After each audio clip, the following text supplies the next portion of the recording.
than deconstructing and talking about the work of a master feature maker. And it takes one master feature maker to be described by another master feature maker. So may I invite Alan Hall of Falling Tree Productions and of several pre-Europa to introduce himself and his talk.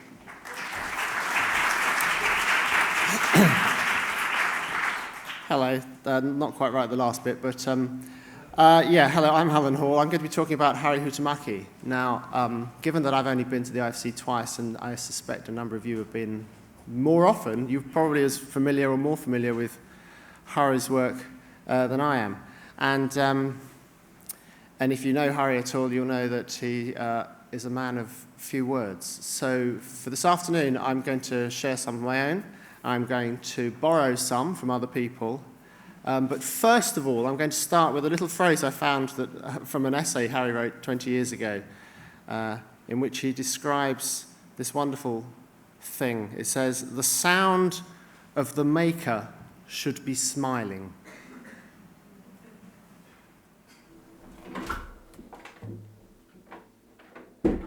Talomaalla kukoistaa heinäkuussa. Silloin pääosa heidän yhteiskunnastaan on kiinni, suljettu. Tätä aikaa he kutsuvat kesälomaksi.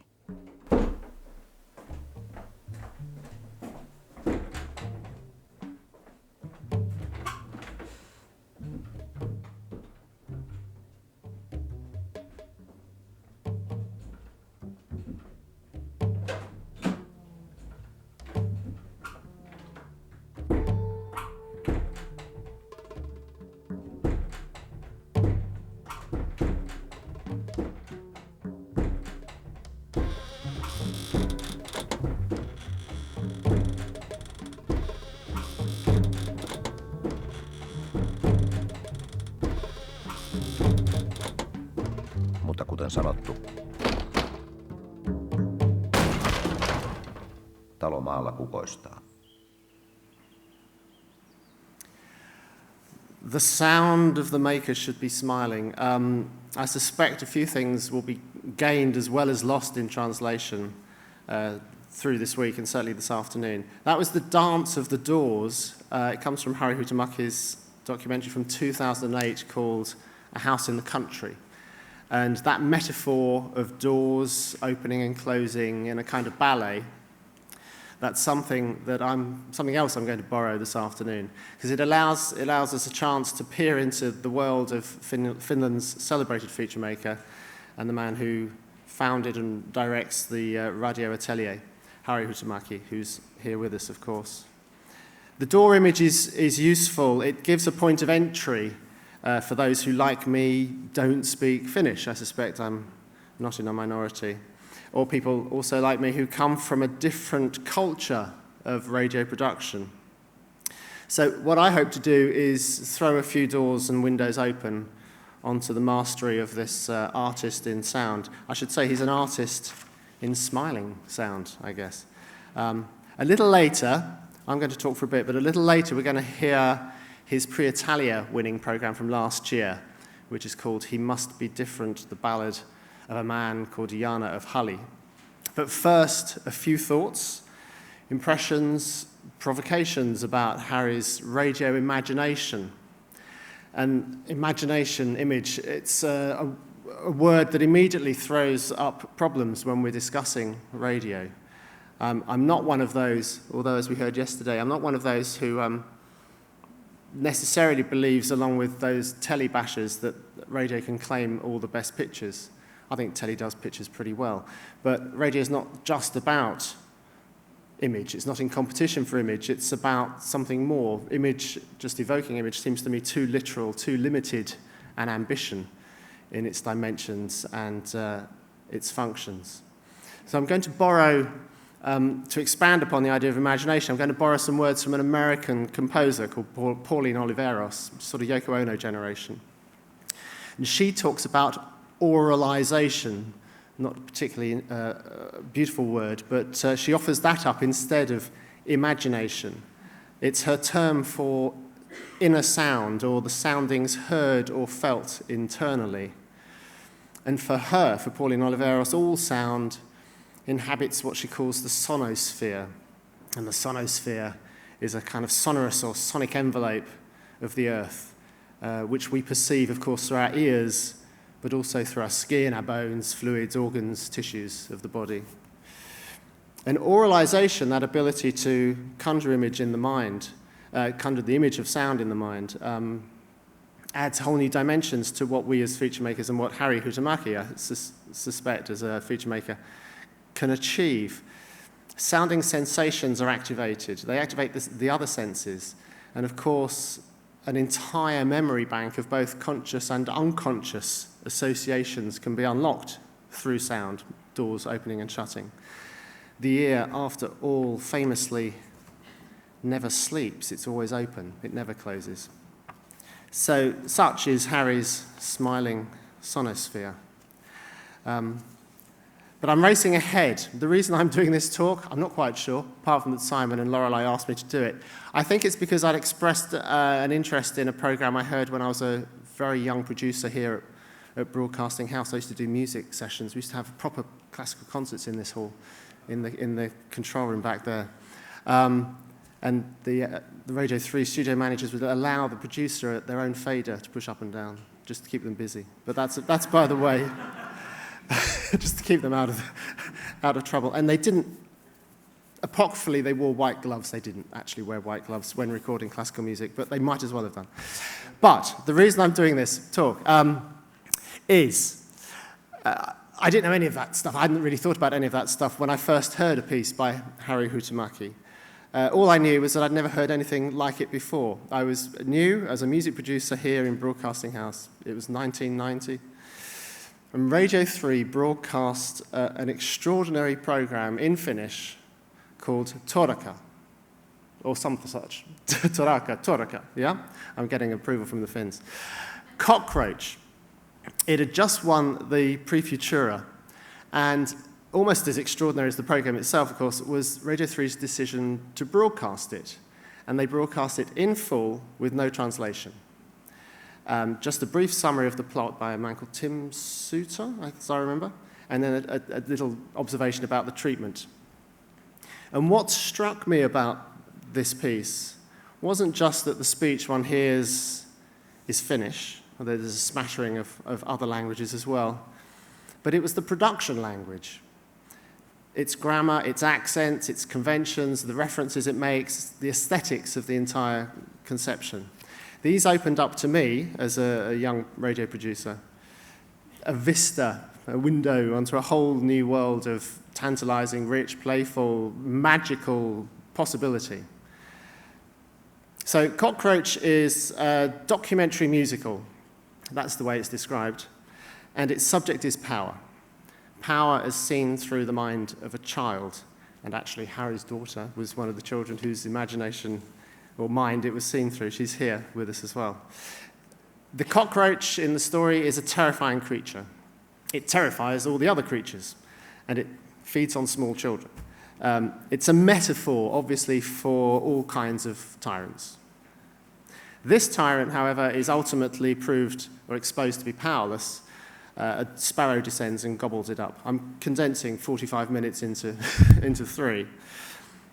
But that's not before the production has brought together within this smiling sonosphere, I'm going to stop using that phrase shortly, all the possible elements that he as a crafted feature maker and we as the listener can bring together. There's voices, there's music, there's children's verse, there's archive material, there's various illusions and memories, evocations of all sorts of things. And it's a genuinely and uniquely radio canvas that Harri Huhtamäki works upon. This is the opening sequence. It runs for about 4.5 minutes. No niin, lapset. Mä lasken 4 englannin numeroilla sitten lähdetään. 1, 2, 3, 4.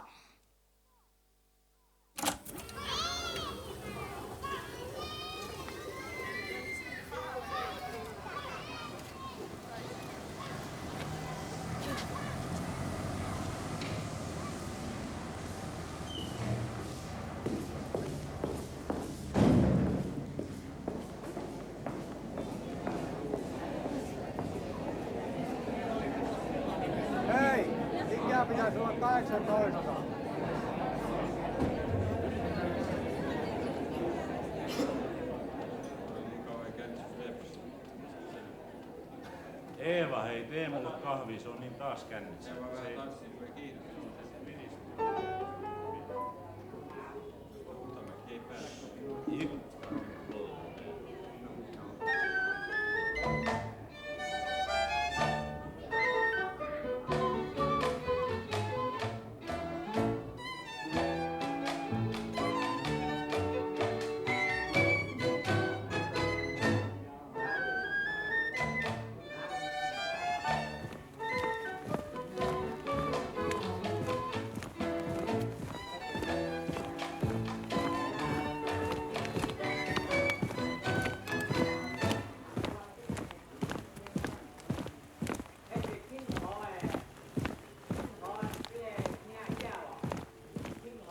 Iranin ja Irakin sota on saanut uusia uhkaavia piirteitä.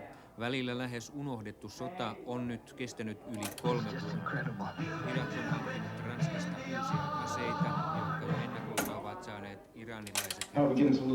Vastatoimena Iran uhkaa sulkea Persianlahden öljyreitin. Tämä uhkaus tuntuu myös suurvalloissa.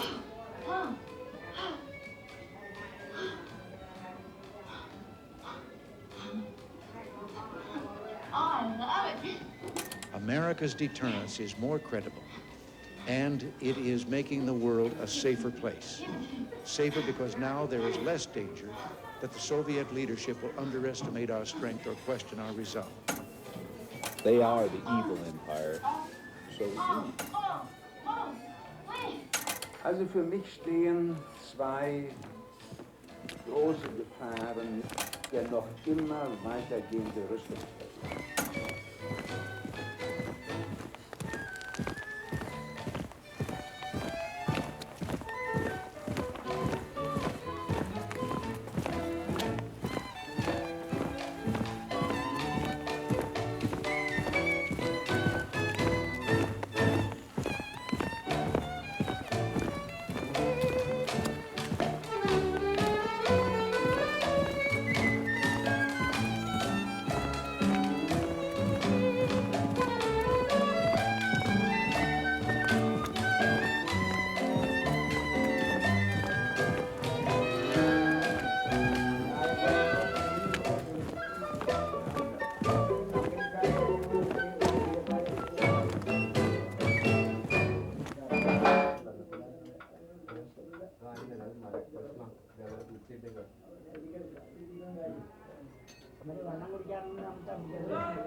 Kiitos.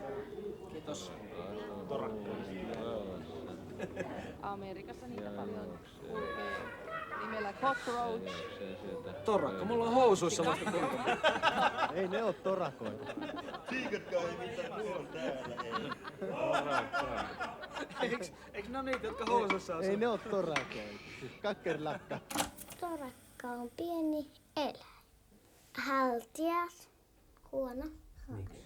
Siksi, koska se panee kaikki asiat väärinpäin. Niin, no, miksi ne toiset onnistunut mitä tekemään? Koska ne oli pelkureita. Koska ne pelkäs sarvia. That's the child saying, people are afraid of the cockroach's horn at the end. I love the child counting down. And in English, in England's numbers, I think the translation says. And then there's a moment, it counts down to nothing, and you're sort of held, suspended. And I love the musical false start. And then that uneasy coupling of Ronald Reagan and a porn tape. The subito shifts, the sudden shifts of time and place and texture, tone, attitude, doors opening and closing, worlds colliding and overlapping. And you don't have a translation, you don't have a transcript. And perhaps I should borrow some more words from somebody quoted in a new book called The Poetry of Radio. It's fair enough to reference it, I think, in the context of this poet of radio, Harri Huhtamäki. Sean Street's new book about the poetry of radio, The Colour of Sound. He quotes Basil Bunting saying that it's perfectly possible to delight an audience by reading poetry, delete poetry, insert radio feature, of sufficient quality in a language it doesn't know. Now, that's a challenge that some of us will be facing this week. But back to Harri's work, I mean, nothing in it is literal. Nothing is accidental. He's a choreographer of radio, an audio set designer. These are a few thoughts I had. He's a composer of crafted features. And in the real world, he's a theatre director and a musician. I think that's evident. Those are skills that inform his sensibility, his approach to this medium of crafted feature making. There's another moment coming now from later on in Cockroach. It sets a familiar speech we'll all know from the public domain, Martin Luther King's I Have a Dream.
With its governor having his lips dripping with the words of interposition and nullification.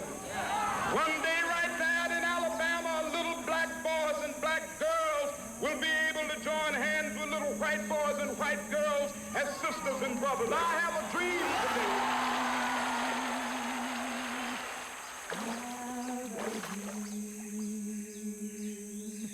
I have a dream.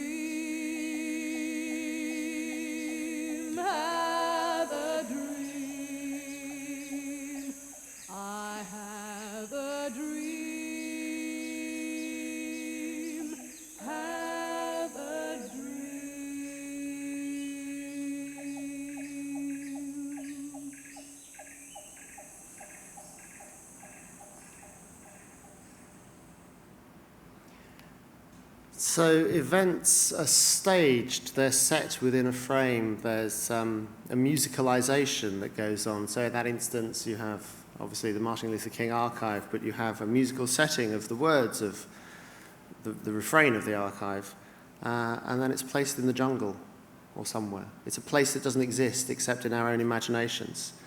So we're freed, if you like, in Harri Huhtamäki's work from the tyranny of the literal linear storytelling that dominates so much of our experience. He doesn't attempt to create or recreate a scene naturalistically.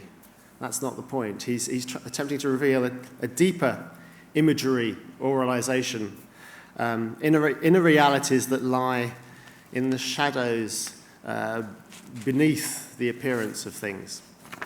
I'm reminded, I'm at the BBC here, I haven't worked here since 1998, but I'm in these hallowed halls, I'm reminded of the words of the long-departed first head of features, I think this is right, at the BBC, Lawrence Gilliam, back in the 60s. These are words actually that I came upon quoted by Edwin Breese, I think, in the liner notes for an IFC CD some years ago. Lawrence Gilliam described the destiny, this is portentous language, the destiny of the feature as being to mirror the true inwardness of its subject. Not to recreate surface realities, but to harness radio's unique abilities to get deep into the inner meaning of things. So, for Harri, there can be a multiplicity of action, rapid shifts of location, time, of feeling, of attitude, all contained without contradiction within the same canvas. Ambiguity, the feature maker's friend. I'm going to borrow some more words now. These come from the British writer Jeanette Winterson. She's talked about the weight of clock time. I'm not sure she was aware of the particular application or appropriateness of this phrase to radio feature production. But this is what Jeanette Winterson has written. Time may be what stops everything happening at once, but time's domain is the outer world. In our inner world, we can experience things that happen to us in time, as happening simultaneously. Our non-linear self is uninterested in when, much more interested in wherefore. Radio features like Harri's ask the big questions, not when so much as why, not what, but how. And I'm going to quote my favourite writer here, Marilyn Robinson, the American writer, who says, fact, we're at the home of BBC News here, fact explains nothing. It is fact that requires explanation. Let's return to A House in the Country and more of some of those signature elements that one associates with Harri Huhtamäki. In this case, it's the way he handles narration. The author's voice, sometimes his own, sometimes not. Here, in A House in the Country, he has a split narrator, the device of two voices encircling and spiralling around a central idea. And the idea, in this instance, as so often, is a subject rather than a story. It's not so much a story with a traditional linear progression, it's a subject upon which he riffs, if you like. And it's a subject that's based, as is often the case, in the everyday, in really quite mundane things. In A House in the Country, it's the subject of residents in Finland who have country houses which they escape to in the summer. The story unfolds in narrative inner world time. It's not subject to the weight of clock time. And within each encircling each twist of the spiral, a new perspective, a new understanding, a new insight is gained. And there's an inevitable magical progression, I think, in Harri Huhtamäki's work from what may be quite a mundane substance of an idea through literal elements, narration, interviews, the kind of material that we gather as documentary makers, through an enhanced reality, that musicalization, which I've played a couple of clips demonstrating already, and to finally a point of a kind of fully realized audio poetry. So what we end up is not so much a document as a poetic critique of what it means that things are as they are. And I think Harri's greatest ally in this ability to evoke and to harness the sound is this sonosphere, this almost invariably delicious sound world that he creates, and his choreography of all those elements which we as producers have on our palette, with which we're familiar, all of those things, the actuality, the real sounds, music, effects, and of course voices. So here in this clip from A House in the Country, we witness Harri's familiar elevation of the mundane into music. And the question is, how do the summer residents know it's summer? This is what the narrator's asking. Well, the mosquitoes are coming.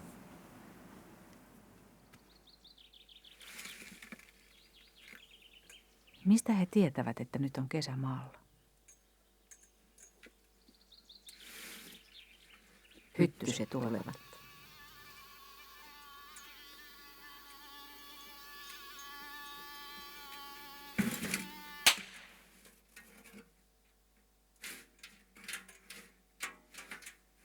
Heillä on tapana karkottaa hyttysiä eri tavoin. Perinteisiä tapoja ovat erilaiset huiskimiset käsillä, koivunoksilla, saniaisilla.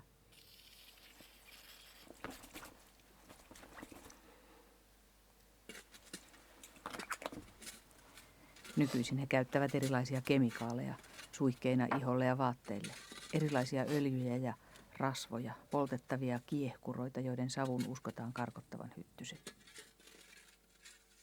Nykyään heillä on myös elektronisia karkottimia, joiden huikea hinta saa heidät uskomaan hyttysten katoamiseen, jopa kuolemaan. Ja sitten on vielä vanha tapa. Hyttyspyssy. Hyttyset tapetaan yksitellen, miljoonien joukosta, kämmenten väliin, hakkaamalla kämmeniä vastakkain.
So if you understand Finnish, you'll now know of the various techniques you can use for dealing with mosquitoes. Sprays, oils, electronic devices, the palm of the hand, gunshot. Not knowing Finnish, I think just one senses the movement, the playfulness, the violent action. And again, everything, we're dealing with metaphor and figuration. It's not literal. And that's, I think, what Harri's work tends to allow us. It allows us a space to participate, even without the benefit of knowing the language it's being broadcast in. The various sound elements available to the feature maker are choreographed in such a way that they embrace the listener bodily through the sonosphere, but also through our imaginations, our oral imaginations, and emotionally and intellectually, harnessing association, memory, and triggering other senses. Now, you've all got your transcription for the pre-Italia winning piece, He Must Be Different. Before we get to play that through, I'm just going to run through a few of the thoughts I had about what I've been trying to say about Harri Huhtamäki's work. And some of the ideas that you will come across within it if you're not familiar with it. There's often a subtle, intricate use of narration, the importance of accents, dialects, multiple voices, not just a traditional straight voice in a studio. There's an inclination to verse from Cockroach through 20 years ago to this piece, which was broadcast in November last year, I think. This story is, after all, subtitled A Ballad. There's an inclination similarly to a musicalization, and that I think has been apparent in everything I've played today. Sound is a character. It's also a narrative device, and it's not limited to literal depiction or illustration. And the scenes that are evoked are scenes that are evoked uniquely in each listener's imagination. He embraces allegory, fable, storytelling. There's an expansiveness of ambition.